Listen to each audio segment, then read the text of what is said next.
Hello everyone, this is Professor MH और today we will discuss investment accounting, investment account कैसे बनाएंगे when we invest in equity shares। तो last video में हम लोग ने देखा था कि जब हम लोग इन्वेस्टमेंट करते हैं बॉन्ड्स में, डिबेंचर्स में, तो उसका अकाउंटिंग प्रोसीजर क्या होता है।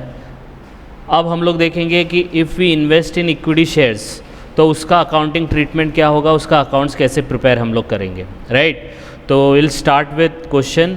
ये आपके स्क्रीन पे है, क्वेश्चन दिया है मिस्टर संजू करके। संजू ने इन्वेस्टमेंट किया है equity shares of India limited. तो ये चीज़ आपको ध्यान में रखनी है। सबसे पहला यही देखना है कि पार्टी का नाम क्या है और पार्टी ने कहाँ इन्वेस्टमेंट किया है। तो पार्टी का नाम है संजू और संजू ने इन्वेस्ट किया है equity shares in India limited में, ठीक है। इसका कुछ और डिटेल दिया है दैट वी विल सी, लेकिन first of all we will see the entire question.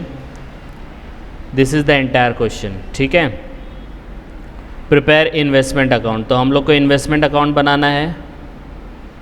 तो before we start first we draw the format. तो इक्विटी शेयर्स के क्वेश्चन में जब आप अकाउंट प्रिपेयर करोगे, लास्ट टाइम जैसे प्रिपेयर किया था डिबेंचर और बॉन्ड में, सेम फॉर्मेट बनेगा, नो चेंजेस। ओनली आपका जो इंटरेस्ट का कॉलम होता है, इंटरेस्ट के कॉलम की जगह पे आपको किसका कॉलम बनाना है, डिविडेंड का। क्यों?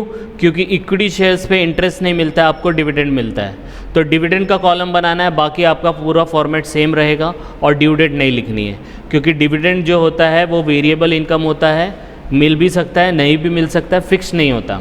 लेकिन जो इंटरेस्ट होता है वो फिक्स्ड होता है, तो इसीलिए हम लोग उसका ड्यू डेट लिखते हैं। लेकिन डिविडेंड का कोई भी ड्यू डेट नहीं होता, कभी भी आपको वो मिल सकता है, ओके।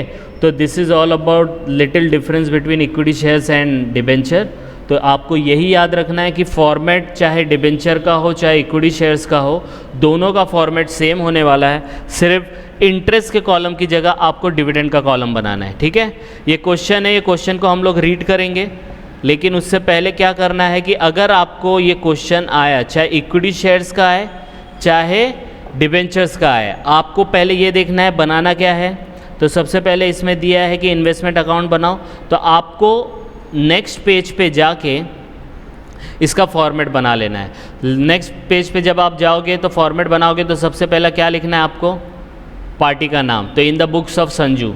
फिर कहाँ इन्वेस्टमेंट किया, तो संजू ने इन्वेस्टमेंट किया है equity shares of India limited. तो इंडिया लिमिटेड में इक्विटी शेयर्स में संजू ने इन्वेस्टमेंट किया है। तो आपको सेकेंड लाइन लिखनी पड़ेगी, investment in equity shares of India limited for the year ended 31 दिसंबर 2021।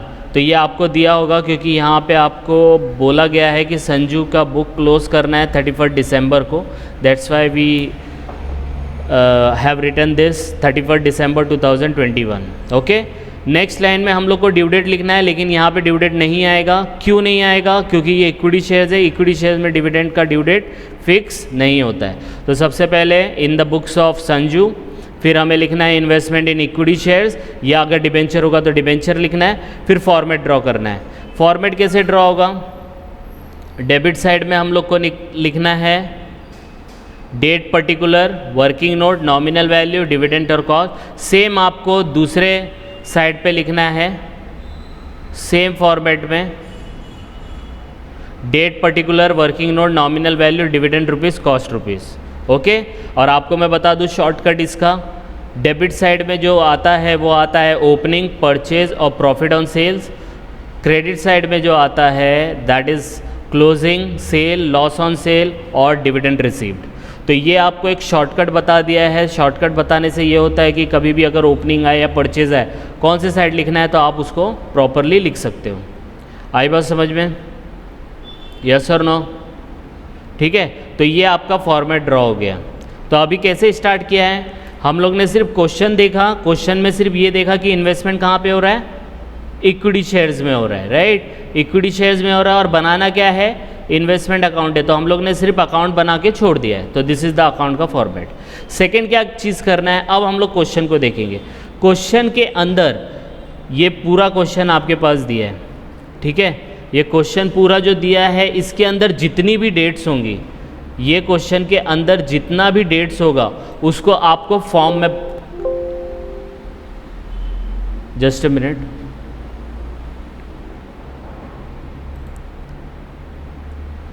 इस क्वेश्चन के अंदर जितनी भी डेट्स हैं उसको हम लोग को एक फॉर्मेट में ड्रॉ करना पड़ेगा।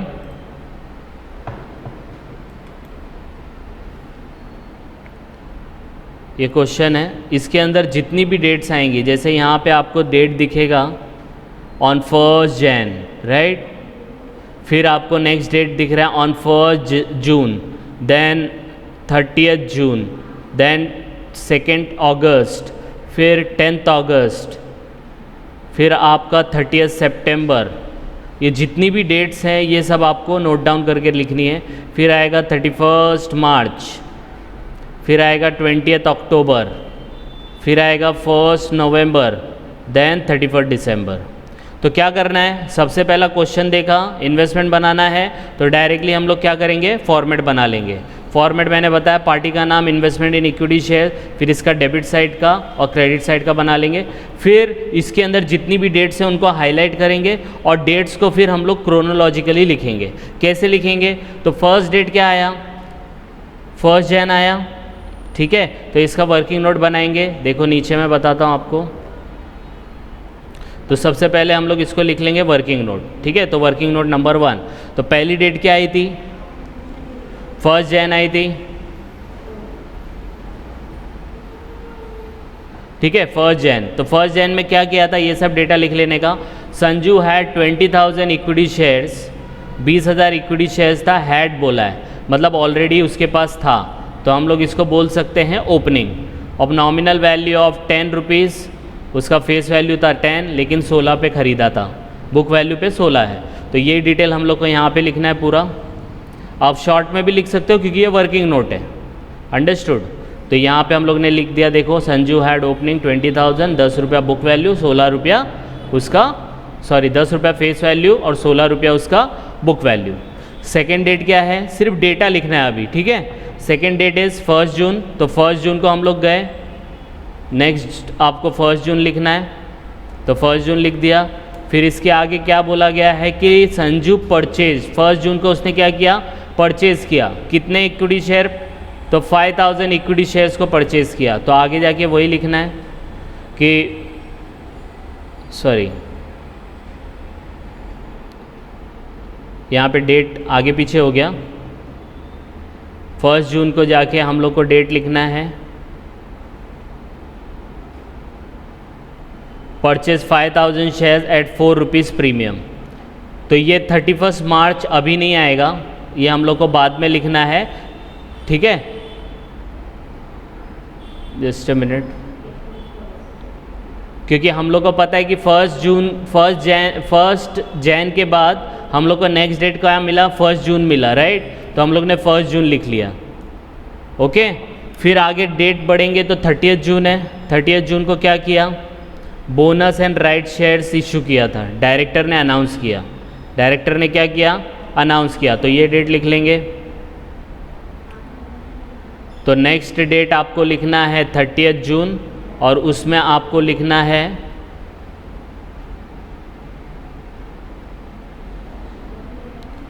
डायरेक्टर ने अनाउंस किया, bonus and right shares were declared, ठीक है। अब नेक्स्ट क्या है, सेकेंड, फिर बोनस 2 अगस्त को डिक्लेयर किया है, देखो यहाँ पे दिया है 1 equity shares for every 5 shares held, received किया है 2 अगस्त को, तो ये डेट लिखना है। तो हम लोग लिख देंगे यहाँ पे 2 अगस्त। नेक्स्ट यहाँ पे लिखेंगे bonus share received 1 shares for every 5 shares held, तो ये डेटा अपने को लिखना है, तो इस तरीके से लिखेंगे। फिर देखो 10 अगस्त को राइट शेयर्स मिल रहा है, नेक्स्ट डेट अगर आपको दिख रही होगी तो 10 अगस्त राइट शेयर्स वर इशूड, तो ये डेटा लिखना है। तो 10 अगस्त और उसके आगे आपको लिखना है राइट शेयर्स इशूड, ठीक है। मतलब क्रोनोलॉजिकली आपको डेट वाइज इसको आगे बढ़ते जाना है। फिर नेक्स्ट 30 सितंबर को देखो, company at the rate right share subscribe additional equity shares at 1 shares for every 3 shares held at 15 per share, whole sum being payable on 30 September. अगर आपने राइट शेयर्स खरीदा तो 30 सितंबर को आपको उसको पेमेंट करना है। तो 30 सितंबर का यहाँ पे डेट लिख देंगे। तो देखो यहाँ पे आया 30 सितंबर, amount of right share is payable at 15 per share, 1 share for every 3 share held, Sanju exercise 50% and balance sold to Ambuja. ये सब डिटेल यहाँ पे दिया है, ठीक है, ये इधर पे दिया है ना। 50% of the shares were entitle 1.5 per share is sold to Ambuja. इसका मैं मीनिंग आपको एक्सप्लेन करूँगा, पहले हम लोग को डेटा क्रोनोलॉजिकली कन्वर्ट करना है। तो ये हो गया। नेक्स्ट देखो 31 मार्च आया। तो 31 मार्च को कंपनी को डिविडेंड डिक्लेयर हुआ था, इसकी वजह से ये 31 मार्च मैंने यहाँ पे लिखा था, क्योंकि जैन के बाद 31 मार्च आता है जब भी जून आएगा ना, तो इसीलिए इसको यहाँ पे लिखा है। तो 31 मार्च अब लिखेंगे 15% डिविडेंड डिक्लेयर, तो डिक्लेयर हो गया, उसको छोड़ देंगे, जब आएगा जब देखेंगे। नेक्स्ट डिविडेंड का पैसा आपको कभी मिल रहा है? 20 अक्टूबर को मिल रहा है, तो हम लोग 20 अक्टूबर पे जाएंगे। तो 20 अक्टूबर पे गए और यहाँ पे लिखेंगे डिविडेंड रिसीव, ठीक है, वो जब मिलेगा जब देखेंगे। फिर 1 नवंबर को क्या किया, देखो यहाँ पे दिया 1 नवंबर को 20,000 इक्विटी शेयर्स क्या कर दिया उसने, बेच दिया, तो सोल्ड करके लिखेंगे।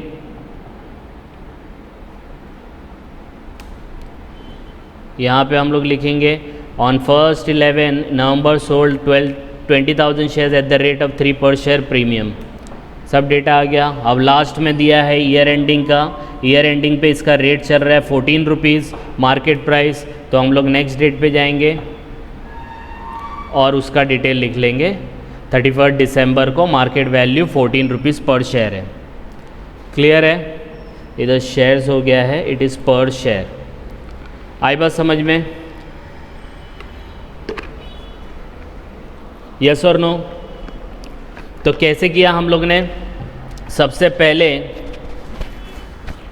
हम लोग ने क्वेश्चन को देखा, क्वेश्चन को देखते ही पता चल गया कि इक्विटी शेयर्स हैं, ठीक है, और इन्वेस्टमेंट अकाउंट बना रहे हैं। तो हम लोग ने फॉर्मेट ड्रॉ कर लिया। फॉर्मेट आपको यहाँ पे दिख रहा है, in the books of Sanju investment account, फिर आपका डेबिट साइड और क्रेडिट साइड का लिख दिया। उसके बाद पूरे क्वेश्चन को रीड करके जितनी भी डेट्स इसमें थी, जितनी भी डेट्स थी, सब डेट को हम लोग ने यहाँ पे वर्किंग नोट के तौर पे प्लेस कर दिया और क्रोनोलॉजिकल कर दिया, क्योंकि आपको पता है ये वाला डेट जो था 31 मार्च वाला, ये 31 मार्च वाला जो डेट था ये ऑलरेडी उन लोग ने बीच में दिया था। किधर दिया था? यहाँ पे दिया था। तो क्रोनोलॉजिकली हम लोग को करने में थोड़ा प्रॉब्लम आता, इसकी वजह से हम लोग ने इसको नंबर वाइज कर दिया। तो 1 जैन आएगा, फिर 31 मार्च आएगा, फिर 1 जून, 30 जून, 2 10 अक्टूबर, 10 अगस्त, 30 सितंबर, फिर 20 अक्टूबर, 1 नवंबर और 31 दिसंबर। अब क्रोनोलॉजिकली हो गया कि नहीं हो गया? अब हम लोग करेंगे इसकी पोस्टिंग। तो पहले आएगी इसकी पोस्टिंग। तो आपको पता है संजू हैड, अब पूरा क्वेश्चन अगर हम लोग ने वर्किंग नोट में लिख दिया है तो क्वेश्चन को रेफ़र करने की अब ज़रूरत नहीं है, यहाँ से ही देख देख के करेंगे। तो पहला है Sanju had opening of 20,000 at the rate of 10 at book value at ₹16, मतलब 10 रुपये का शेयर्स है, 16 में पड़ा। तो अब इसको कैसे लिखेंगे? तो आप ऊपर जाएंगे, आपको पता है ओपनिंग ये साइड आता है, तो यहाँ पे लिखेंगे first, just a minute,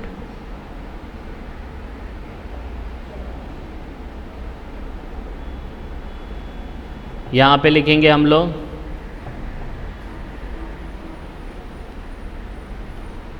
first Jan 2021 और यहाँ पे लिखेंगे टू बैलेंस ब्रॉट डाउन, ठीक है, बैलेंस ब्रॉट डाउन लिखा। नॉमिनल वैल्यू कितना है? तो यहाँ पे आप चेक कर सकते हो 20,000, 10 रुपया उसका नॉमिनल वैल्यू है। तो 20,000 इंटू 10 करेंगे तो कितना आएगा? 2 लाख आएगा। तो 20,000 इंटू 10 2 लाख हो गया।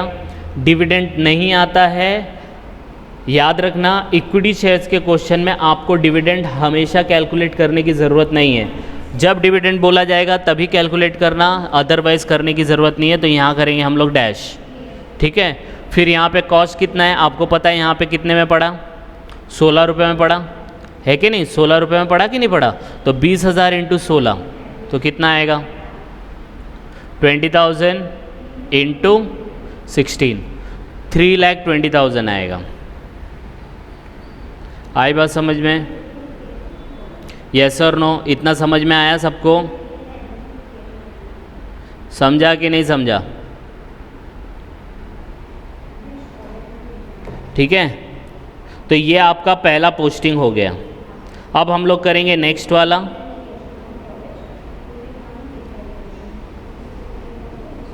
नेक्स्ट वाला क्या दिया है? तो पहली वाली पोस्टिंग हो चुकी है, नेक्स्ट पोस्टिंग दी है on 31 March dividend is declared.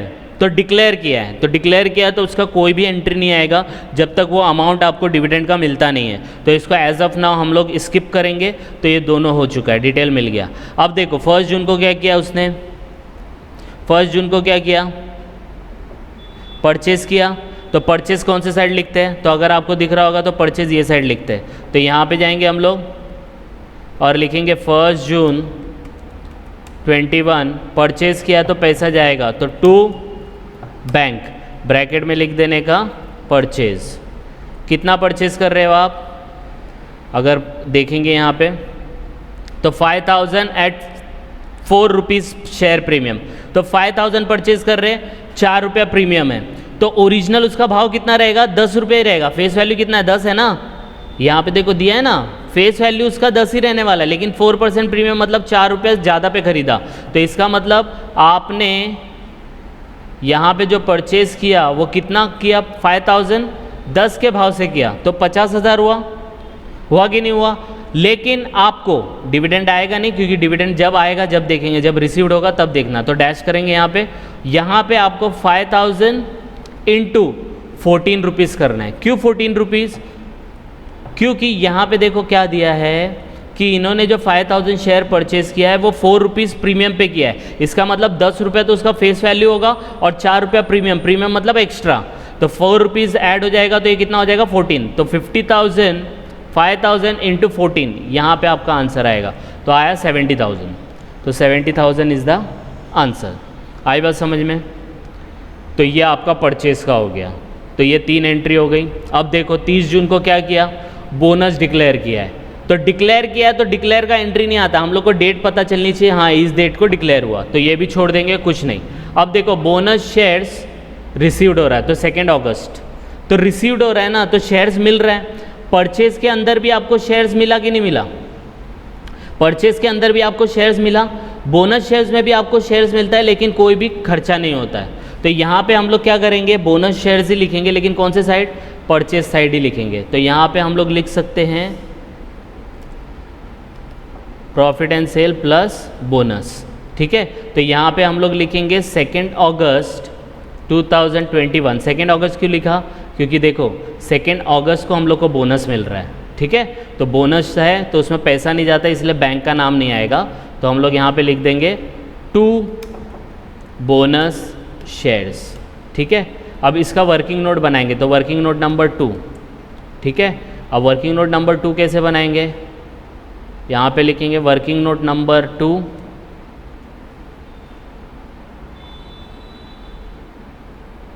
Just a minute.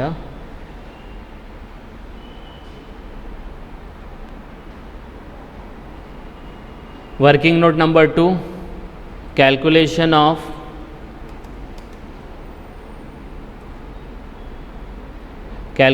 Of bonus shares.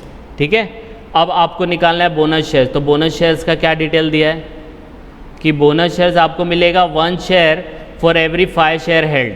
आपके पास जितने शेयर्स होंगे, अगर 5 शेयर्स होंगे तो आपको 1 शेयर मिलेगा। ठीक है, चाहिए तो क्वेश्चन में देख लो, यहाँ पे दिया है देखो 1 equity shares for every 5 shares held. अगर आपके पास 5 होगा तो बोनस कितना मिलेगा? 1। तो अभी चेक करने का अपने पास शेयर्स कितना है। तो आपके पास देखो, आपके पास 20,000 शेयर्स था, जिसको 10 से मल्टीप्लाई किया तो 20,000 प्लस 50 2.5 लाख हो गया। 2.5 लाख डिवाइड बाय 10, क्योंकि फेस वैल्यू 10 है ना, तो मतलब टोटल आपके पास कितना हो जाएगा? 25,000 शेयर्स हो जाएगा। ठीक है, तो आपके पास टोटल हेल्ड कितना है? 25,000 शेयर्स। आई बात समझ में? Total shares held. ओके, और इश्यू कितना कर रहे हैं? हेल्ड होना चाहिए 5, तो इश्यू करेंगे 1, है ना। मतलब 5 अगर हेल्ड किया, अगर 5 हेल्ड किया तो आपको इश्यू कितना होगा, इश्यू कितना करेंगे, इसको मैं यहाँ लिखता हूँ तो आपको समझ में आएगा। अगर आपके पास हेल्ड हो रहा है 5 तो आपको इश्यू कितना कर रहे हैं लोग, 1। इसको बड़ा कर देता हूँ तो जिससे आपको थोड़ा अच्छे से दिखेगा।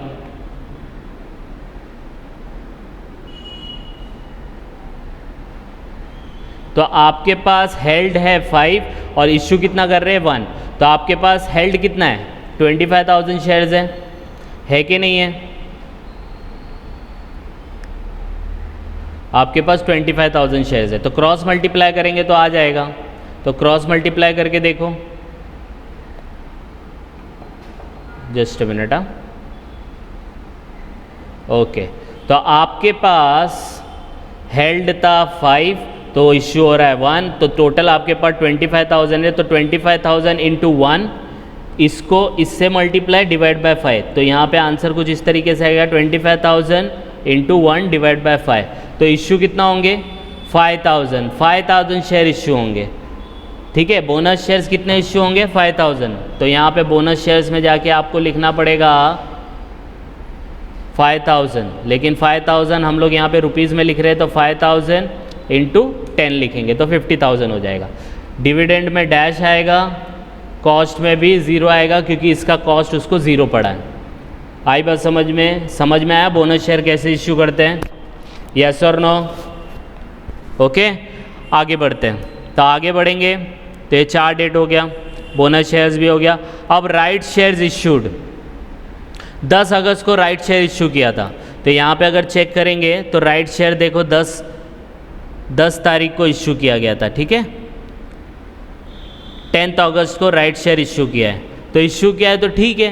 पैसा कब पे करना है, तो पैसा नेक्स्ट डेट पे करना है, देखो 30 सितंबर। Amount on right share is payable as 15 per share, 15 रुपये शेयर्स के हिसाब से पे करना है। आई बात समझ में। For 1 share for every 3 share held, Sanju exercise 50% and balance to be sold at Ambuja at 1.5 rupees per share. अब इसका मतलब क्या है, तो राइट शेयर्स का मतलब होता है कि कंपनी वाले को पैसे की ज़रूरत है। ध्यान से सुनना, राइट शेयर्स का मतलब क्या होता है, कंपनी को पैसे की ज़रूरत है, तो कंपनी शेयर इश्यू करेगी मार्केट में तो पैसा मिलेगा। कंपनी शेयर इश्यू करेगी मार्केट में तो पैसा मिलेगा, तो कंपनी क्या करती है, शेयर को मार्केट में इश्यू नहीं करती है, शेयर को मार्केट में इश्यू नहीं करती है। शेयर्स को जो एग्जिस्टिंग शेयर होल्डर है ना, जो ऑलरेडी उसके कंपनी में शेयर होल्डर है, उनको अधिकार देती है कि आपको खरीदना है क्या, तो मैं आपको 15 रुपये के भाव से हम लोग आपको ये राइट शेयर्स देते हैं। तो राइट शेयर्स का मतलब ये होता है कि कंपनी को पैसे की ज़रूरत है, तो मार्केट में जाके शेयर को नए शेयर होल्डर को बेचने की ज़रूरत नहीं है, जो ऑलरेडी अपने कंपनी में शेयर होल्डर है पहले से, उनको ये अधिकार दे दो। अधिकार देना है, राइट मतलब अधिकार, तो अधिकार दिया तो सामने वाले का ये अधिकार है कि मतलब वो ले भी सकता है उसको और उसको नहीं भी ले सकता है। तो कंपनी वाले जब शेयर्स देते हैं ना, राइट शेयर्स, तो आपके ऊपर है कि आप उसको खरीदो या मत खरीदो। खरीद लिया तो 15 रुपये के हिसाब से दे दो, नहीं खरीदा तो छोड़ दो, कोई भी प्रॉब्लम नहीं है। आई बात समझ में। तो यहाँ पे क्या बोला है कि amount of right shares is payable as 15 rupees per share, 1 share for every 3 share held. बोला है हम आपको अधिकार दे रहे हैं 1 शेयर खरीदने का, अगर आपके पास 3 शेयर्स होंगे तो इसका कैलकुलेशन कैसा होगा, इसका वर्किंग नोट बनेगा, ठीक है। सेम तरीके से जैसे अभी हम लोग ने बायबैक का ये बोनस का किया, तो कुछ इस तरीके से बनेगा। तो सबसे पहले हम लोग लिखेंगे, जस्ट अ मिनट,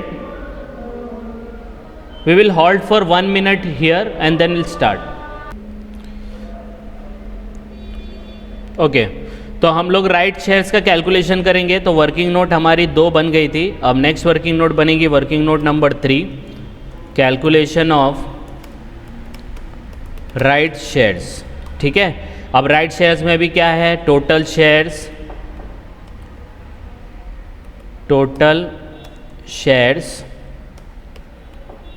हेल्ड और नीचे लिखेंगे इशू। तो अगर आप क्वेश्चन में चेक करेंगे यहाँ पे,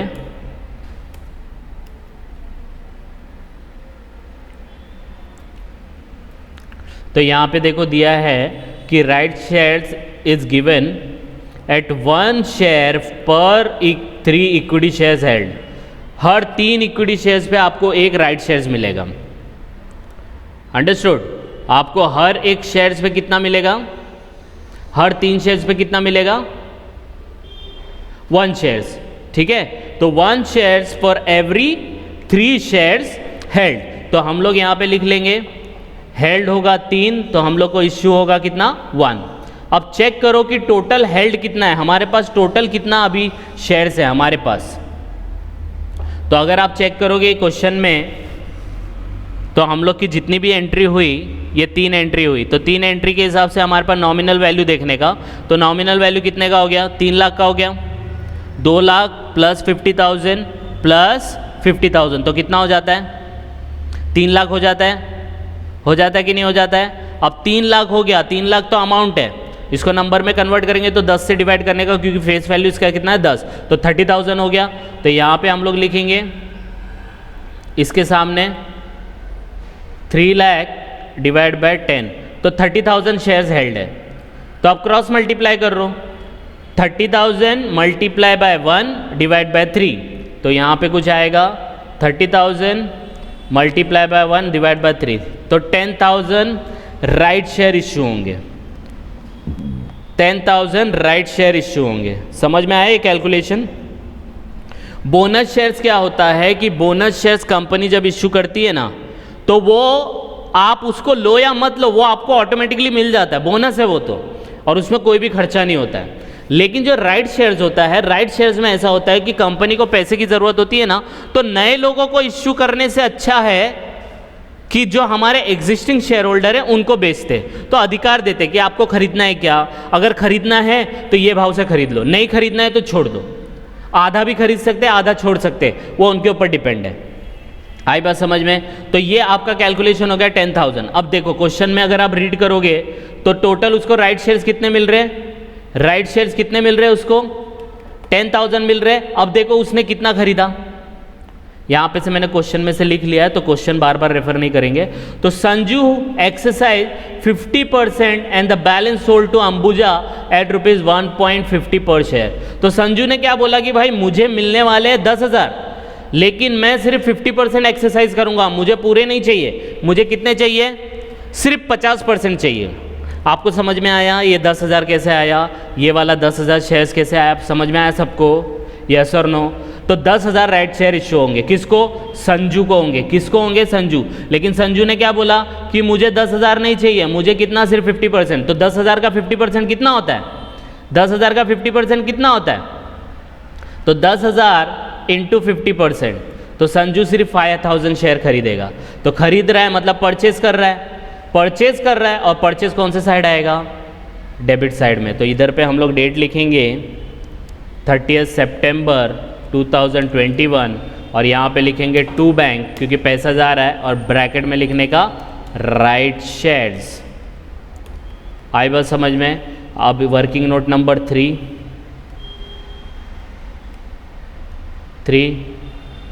और यहाँ पे कितना शेयर खरीद रहा है? 5,000 इंटू 10 का भाव रहेगा तो 50,000 हो जाएगा। डिविडेंड आएगा नहीं, जब पे होता है डिविडेंड तब लिखने का, तो इसको डैश आ जाएगा। कितने में खरीद रहा है? चेक करो कितने में खरीद रहा है। देखो amount on right share is payable as ₹15 per share, 15 रुपये के हिसाब से खरीद रहा है। तो 15 रुपये के हिसाब से 5,000 शेयर खरीद रहा है, तो कितने का हो जाएगा? तो 15 रुपये के हिसाब से 5,000 इंटू 15, 75,000 हो जाएगा। समझ में आया? किसी को डाउट है कुछ? यस और नो?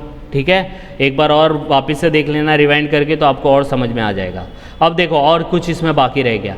तो संजू को 10,000 शेयर्स राइट मिल रहा था, लेकिन संजू बोला मुझे 50% चाहिए, तो कंपनी ने बोला ठीक है ले लो, लेकिन ये अधिकार है, मेरा अधिकार है, मैं वो 10,000 के साथ मैं खरीद भी सकता हूँ, नहीं भी खरीद सकता हूँ। तो मैंने क्या किया? संजू ने क्या किया? संजू ने दिमाग लगाया। संजू ने क्या बोला कि मैं ये बैलेंस अंबुजा, मेरा दोस्त है, संजू बोलता है मेरा दोस्त है अंबुजा, उसको मैं ये बेच देता हूँ। अधिकार बेच रहा है, शेयर्स नहीं बेच रहा है, अधिकार बेच रहा है कि मैं खरीदने वाला हूँ। मैं खरीदने वाला हूँ लेकिन मैं नहीं खरीद रहा हूँ, मैं किसी और को बोलता हूँ जाके तू खरीद ले। एग्जाम्पल के तौर पे एकदम थोड़ा अनऑफिशियल तरीके से एग्जाम्पल देता हूँ। मुझे किसी स्टूडेंट ने बोला है सर ये मेरे शादी का कार्ड है, ठीक है, ये शादी का कार्ड है, आप मेरी शादी में आना, ठीक है। मैं जाऊँगा उधर पे, खाना खाऊंगा और उसको 10 रुपये का पैकेट देता हूँ, मतलब वो एनवलप देते ना, पैसा देते, तो 10 रुपये का दिया, चलो 100 रुपये ले लो, 100 रुपये का पैकेट दिया। अब मुझे टाइम नहीं है, मुझे टाइम नहीं है, लेकिन वो एनवलप मुझे मिला है, मुझे वो इनविटेशन मिला है, तो इनविटेशन मुझे मिला है तो मेरा अधिकार है कि मैं जा सकता हूँ। तो मैंने क्या किया, अपने फ्रेंड को बोला ये ले इनविटेशन, मेरी तरफ से जाके मिल के आ जा, खाना भी खा ले, जो भी, और जो देना रहेगा दे देना। आई बात समझ में? तो ये जो अधिकार था मेरा 10,000 शेयर्स खरीदने का, वो 10,000 शेयर ना खरीदते हुए 5,000 तो खरीद लिया। ये 5,000 मैं दूसरे को बोलता हूँ जा खरीद ले, लेकिन दूसरे को मैं फ्री में नहीं बोलता हूँ। दूसरे को मैंने क्या बोला कि मुझे 1.5 रुपये के हिसाब से दे। तो ये जो एंट्री हो रहा है ना, ये out of the box entry हो रहा है। मेरे को कोई चीज़ खरीदने का अधिकार मिला तो मैं नहीं खरीद रहा हूँ, मैं दूसरे को बोल रहा हूँ जाके खरीद ले मेरे नाम पे, तो वो खरीद लेगा, 15 रुपये के हिसाब से उसको शेयर्स मिल जाएगा। लेकिन मैं बोला तुझे ये बेनिफिट मिल रहा है ना 15 रुपये के हिसाब से खरीदने का, ये मैं तुझे फ्री में नहीं दूंगा। संजू बोलता है, संजू बोलता है अंबुजा को कि मैं तुझे फ्री में नहीं दूंगा, तू मुझे 1.5 रुपये के हिसाब से दे। तो अंबुजा संजू को 1.5 रुपये के हिसाब से 5,000 शेयर्स अगर देगा तो कितना आएगा पैसा? 7,500। ये 7,500 का कोई भी एंट्री बुक में नहीं आएगा, क्योंकि ये इन्वेस्टमेंट हम लोग कहाँ कर रहे हैं? इंडिया लिमिटेड की कंपनी में कर रहे हैं। ये तो मेरा दोस्त के साथ रिलेशन हो रहा है, तो ये बाहर का बाहर हो रहा है ना, ये ब्राइब के तौर पे हम लोग ले रहे हैं, तो ये इसका एंट्री 1.5 रुपये का कहीं पे भी नहीं आएगा। आई बात समझ में? तो याद रखना, जितने भी राइट शेयर्स कंपनी वाला देता है, ध्यान से सुनो, जितने भी राइट शेयर्स कंपनी वाला आपको देता है तो वो पूरे के पूरे आप खरीद सकते हो, आधे भी खरीद सकते हो, नहीं भी खरीद सकते हो, लेकिन आपको ये अधिकार है तो आप ये अधिकार किसी और को भी दे सकते हो, लेकिन उससे जो भी पैसा आप लोगे उसका एंट्री इसमें बुक में नहीं आएगा, इसका एंट्री बुक में नहीं आएगा। तो जो भी राइट शेयर्स का अधिकार आपने किसी और को दिया उसका एंट्री नहीं आएगा, तो ये 1.5 रुपये का एंट्री यहाँ पे नहीं आएगा। क्लियर है कॉन्सेप्ट? यस और नो? ठीक है, चलो नेक्स्ट इज डिविडेंड रिसीव्ड। अब देखो 20 अक्टूबर आ गया, अब 20 अक्टूबर को डिविडेंड मिल रहा है, तो आपको पता है डिविडेंड कौन से साइड लिखते हैं, तो यहाँ पे देखो दिया है डिविडेंड रिसीव्ड, तो हम लोग क्रेडिट साइड में जाएंगे और लिखेंगे 20 अक्टूबर 2021 रिसीव्ड हो रहा, पैसा आ रहा है तो बाय बैंक, पैसा जाता है तो टू बैंक लिखने का, पैसा आएगा तो बाय बैंक लिखने का, तो डिविडेंड रिसीव्ड। क्लियर है इतना? अब डिविडेंड रिसीव्ड किस पे होता है, तो हमेशा याद रखना डिविडेंड हो या डिविडेंड हो वर्किंग नोट बनेगी, या इंटरेस्ट हो हमेशा फेस वैल्यू पे होगा। फेस वैल्यू मतलब नॉमिनल वैल्यू, फेस वैल्यू मतलब नॉमिनल वैल्यू। डिविडेंड जो होता है वो हमेशा नॉमिनल वैल्यू पे निकलता है, डिविडेंड होता है वो नॉमिनल वैल्यू पे निकलता है। तो चेक करो अपने पास नॉमिनल वैल्यू कितना है, तो नॉमिनल वैल्यू टोटल हम लोग के पास कितना है? इतना है। लेकिन यहाँ पे देखो डिविडेंड उसने 20 अक्टूबर को बोला, डिविडेंड का एक एंट्री और आया था, देखो यहाँ पे 15% डिविडेंड डिक्लेयर, तो यहाँ पे डेटा कुछ ज़्यादा मिल नहीं रहा है, तो हम लोग यहाँ पे जाते हैं, तो यहाँ पे चेक करो dividend for the year ended, ध्यान से देखो, dividend for the year ended 31 March eight the rate of 15% were declared by the company and received by Sanju on 20 अक्टूबर। तो सिर्फ 31 मार्च तक का ही डिविडेंड मिलेगा। देखो यहाँ पे दिया है, ध्यान से पढ़ो, dividend for the year ended 31 मार्च 2021, 31 मार्च 2021, सिर्फ 31 मार्च तक का ही डिविडेंड मिलेगा। कितना परसेंट? 15%। कितना परसेंट? 15%। तो 15% देखेंगे, तो चेक करो अपने पास एंट्री कब से स्टार्ट हुई? 1 जैन से हुई, फिर 1 जैन के बाद सीधा 1 जून आ गया, है कि नहीं? इसका मतलब इसके बीच में 31 मार्च आया होगा, तो 31 मार्च क्या मैं बोल सकता हूँ सिर्फ 2 लाख रुपए का ही शेयर्स था उसके पास, है कि नहीं? तो वर्किंग नोट जो बनेगी, वर्किंग नोट नंबर 4 कुछ इस तरीके से बनेगी।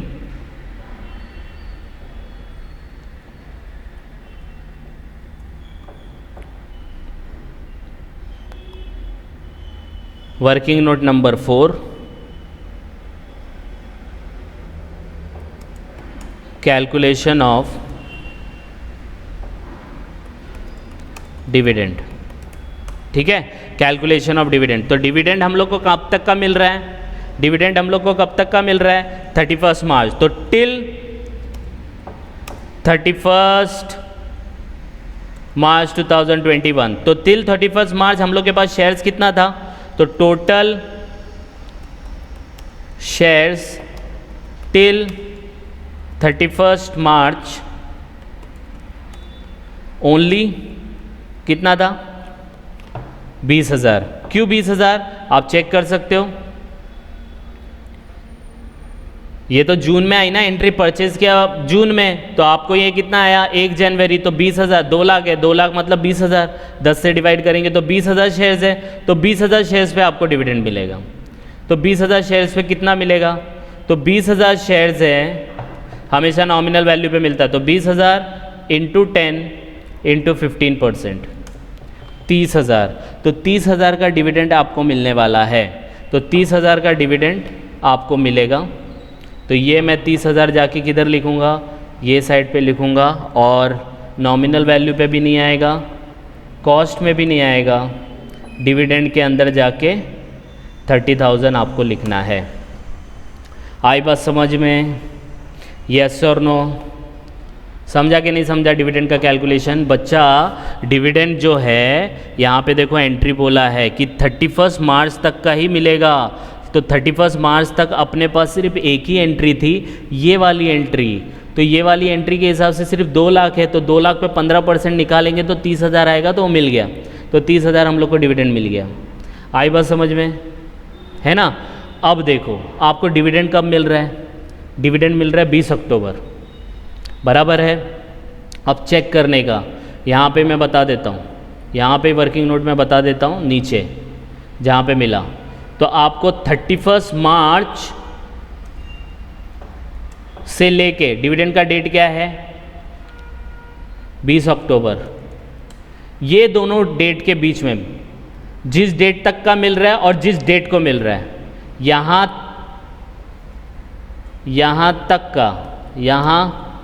तक का डिविडेंड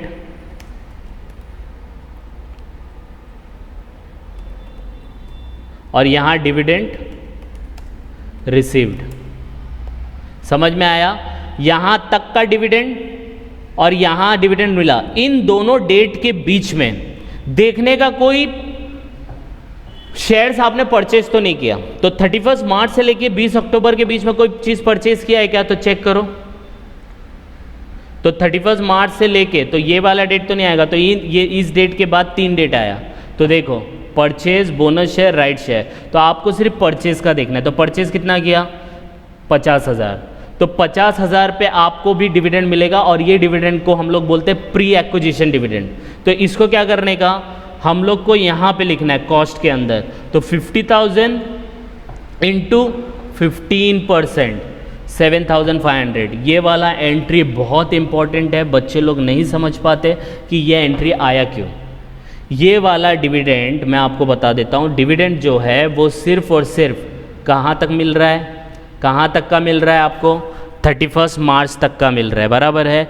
और मिल कब रहा है? 20 अक्टूबर। तो 31 मार्च से लेके 20 अक्टूबर के बीच में आपने कुछ तो परचेज किया होगा ना, सिर्फ परचेज देखने का, no bonus share, no right share. तो आपने परचेज किया था 31 मार्च से लेके 20 अक्टूबर के बीच में, 1 जून को परचेज किया था।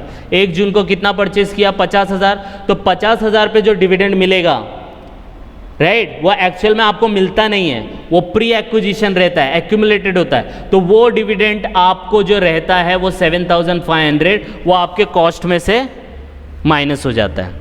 इसीलिए इसको कॉस्ट में से, कॉस्ट के यहाँ पे लिख देते हैं। सिर्फ आपको क्या करना है, आपको इसको सिंपल सा लॉजिक बता देता हूँ मैं। यहाँ पे आपको क्या करना है, डिविडेंड निकालना है। कौन सी डेट तक का है? वो डेट तक का डिविडेंड आप निकाल लो, ठीक है। फिर जिस डेट तक का डिविडेंड है ना, तो 31 मार्च तक का डिविडेंड है, और जिस डेट को मिल रहा है वो दोनों के डेट के बीच के अंदर, तो ये दोनों डेट के बीच के अंदर अगर परचेज किया है तो वो परचेज के ऊपर डिविडेंड निकालो और उसको कॉस्ट में लिखो। जिस डेट तक का डिविडेंड है तो 31 मार्च तक का है, और जिस डेट को डिविडेंड मिल रहा है दोनों के बीच में, वो डेट के दौरान कोई परचेज है तो वो परचेज के ऊपर डिविडेंड निकालो और उसको डिविडेंड कॉलम में नहीं लिखने का, उसको कॉस्ट कॉलम में लिखने का, उसको कॉस्ट कॉलम में लिखने का, उसको कॉस्ट कॉलम में लिखने का। आई बात समझ में? तो यही इसमें एक इम्पॉर्टेंट पार्ट था, बाकी ये पूरा का पूरा सम एकदम सिंपल है। आई बात समझ में? तो कुछ भी इसमें प्रॉब्लम नहीं है। तो यहाँ पे आपका क्वेश्चन हो गया, ठीक है। अब जो भी बैलेंस आपके एडजस्टमेंट है वो देख लेते हैं। डिविडेंड रिसीव्ड हो गया। अब 1 नवंबर को सेल कर रहा है, 20,000 शेयर सेल कर रहा है, तो हम लोग सेल कर देते हैं, सेल कर देते हैं। कितना सेल कर रहा है? 20,000। तो 20,000 मतलब सेल आएगा ये साइड में, तो सेल करेंगे तो पैसा आएगा। कौन सी डेट पे सेल कर रहे हैं आप? 1 नवंबर पे। तो 1 नवंबर पैसा आएगा तो बाय बैंक ब्रैकेट में लिखने का सेल्स, ठीक है। वर्किंग नोट बनेगा इसमें 5, मैं बताता हूँ कैसे। नॉमिनल वैल्यू कितना सेल कर रहे हैं? 20,000 इंटू 10 तो 2 लाख हो जाएगा। डिविडेंड नहीं आता है, डिविडेंड जब बोला जाएगा तब लिखने का, तो इस पे डिविडेंड नहीं आएगा। कितने पे सेल कर रहे हो आप? कितने पे सेल कर रहे हो? तो अगर यहाँ चेक करोगे तो 3 रुपीज़ प्रीमियम पे, 3 रुपया प्रीमियम है कि नहीं है? है ना, 3 रुपया प्रीमियम। तो 10 रुपया तो उसका ओरिजिनल है, तो 3 रुपया प्रीमियम मतलब 13 रुपये हो गए। तो 20,000 इंटू 13 2,60,000। और याद रखना जैसी सेल होगा, सेल के ऊपर आपको प्रॉफिट लॉस फाइंड आउट करना पड़ता है, इसलिए वर्किंग नोट बनता है। हमेशा सेल के बाद आपको प्रॉफिट लॉस फाइंड आउट करना पड़ेगा। तो यहाँ पे हम लोग लिखेंगे, just a minute, calculation of working note number 5, calculation of profit and loss on cell on 1 नवंबर, ठीक है। अब कैसे निकालने का? मैं जैसे डिबेंचर्स में आपने निकाला था तो उसका ही शॉर्टकट लेने का। नॉमिनल वैल्यू का debit side total minus nominal value का क्रेडिट साइड का टोटल। सेम वे में कॉस्ट का debit side total minus cost का क्रेडिट साइड टोटल, ठीक है, ये लेने का। अब ये याद रखने का, नॉमिनल का डेबिट साइड का टोटल, नॉमिनल का क्रेडिट साइड का टोटल, कॉस्ट का डेबिट, कॉस्ट का क्रेडिट। तो जिस ट्रांजैक्शन का आप डीलिंग कर रहे हो, तो कौन सी ट्रांजैक्शन को डील कर रहे हो? ये वाली ट्रांजैक्शन। तो इसको नहीं लेने का, कैलकुलेशन में इसको नहीं लेने का। तो मैं इसको हाईलाइट कर देता हूँ, इसको अभी स्किप कर देते। तो इससे पहले नॉमिनल साइड का टोटल कितना हो गया? ये तीनों, तो 2 लाख प्लस 50, 2.5, 3, 3.5 लाख बराबर है। तो 3.5 लाख रुपया इसका नॉमिनल साइड का डेबिट साइड का टोटल हो गया, ठीक है।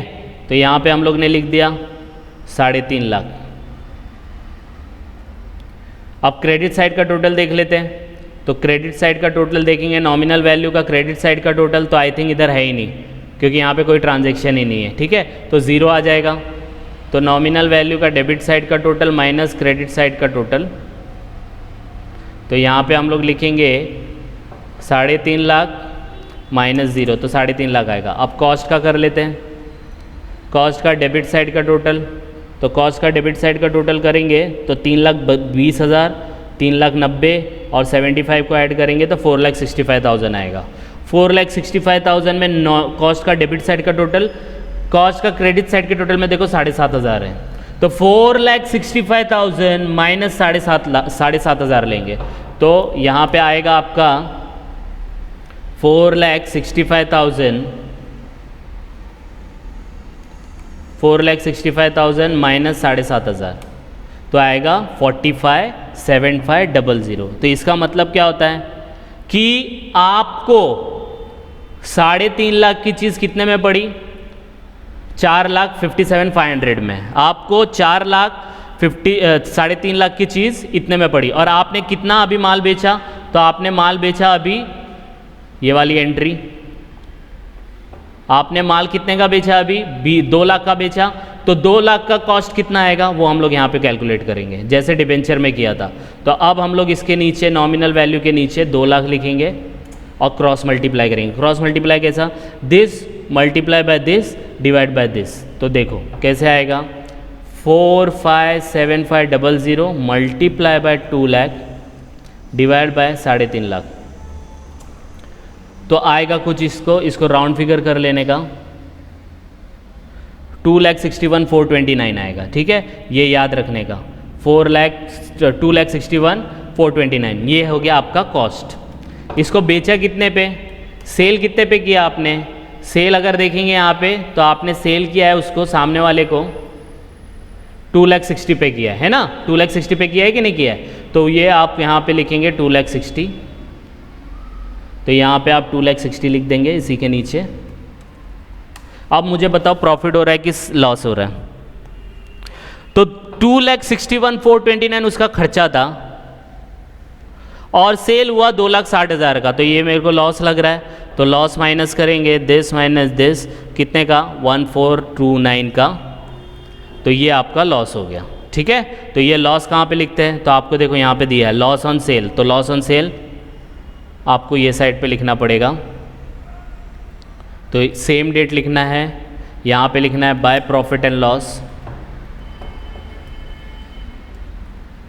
और ब्रैकेट में लिखना है loss, working note number 5, cost में जाके लिखना है, यहाँ पे डैश आएगा, यहाँ पे डैश आएगा और यहाँ पे आपका 1,429, ये आपका क्वेश्चन है। आई बात समझ में, प्रॉफिट एंड लॉस, ये डिबेंचर में भी सेम फॉर्मेट हम लोग यूज़ करते हैं, तो कुछ घबराने की ज़रूरत नहीं है। क्लियर है सबको, यस और नो? ठीक है, तो ये पूरा क्वेश्चन हो गया है, सिर्फ एक लास्ट एडजस्टमेंट बचा है, इसका मार्केट वैल्यू 14 पर शेयर दिया है। ठीक है, 31 दिसंबर को, तो हम लोग अब क्या करेंगे, इसको क्लोज कर देंगे, तो क्लोज करते हैं। ठीक है, अब इसको क्या करते हैं हम लोग, क्लोज करते हैं। क्लोज करने के लिए 31 दिसंबर को हम लोग इधर पे क्लोज करेंगे, तो दोनों साइड का पहले टोटल देख लेंगे, तो आई थिंक जो साइड बड़ा रहता है वो लिखेंगे, तो पहला हम लोग ये कैलकुलेट करेंगे। ठीक है, तो ये कैलकुलेट करेंगे तो इसका टोटल आएगा,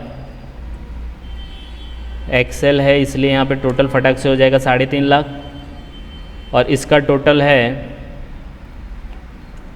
4,65,000, तो यहाँ पे इतना अमाउंट नहीं है, देखो यहाँ पे सिर्फ 2 ही लाख दिख रहा है, यहाँ पे भी 4,65,000 के कम है, तो यहाँ पे भी 3.5 लाख आएगा। ठीक है, और यहाँ पे 4,65,000 आएगा, तो ये आपका क्लोजिंग हो गया। अब क्लोज करेंगे तो 31 दिसंबर 2021।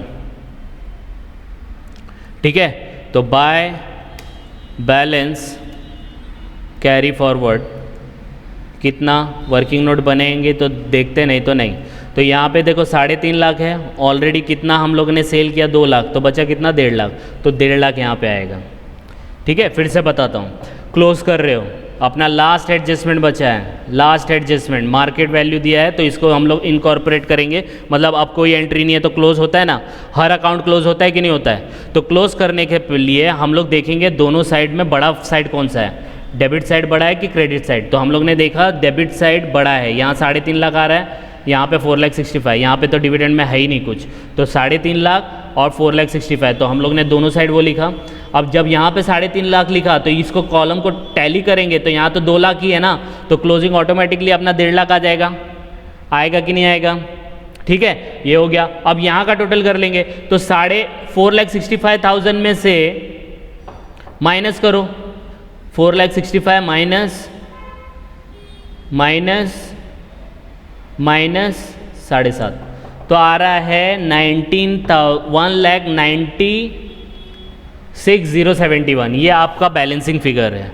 हो गया टैली, समझ में आया कि नहीं टैली करना। अब आप बोलेंगे सर ये 14 रुपीज़ का क्या है, ये जो 14 पर शेयर दिया है इसको भी देखते हैं कैसे करना है। देखो ये जो आया है ये आपका कॉस्ट है, बराबर है। अब इसका मार्केट वैल्यू क्या दिया है, मार्केट वैल्यू, तो मार्केट वैल्यू दिया 14 रुपये, तो यहाँ पे कितना बचा है 1.5 लाख। 1.5 लाख का मतलब 15,000 होता है कि नहीं होता है, 1.5 लाख का मतलब कितना है 15,000, तो मार्केट वैल्यू इसका कितना हो गया 15,000 इंटू 14 कितना होता है 2,10,000, तो मार्केट वैल्यू उसका 2,10,000 है और उसका कॉस्ट कितना 196,071।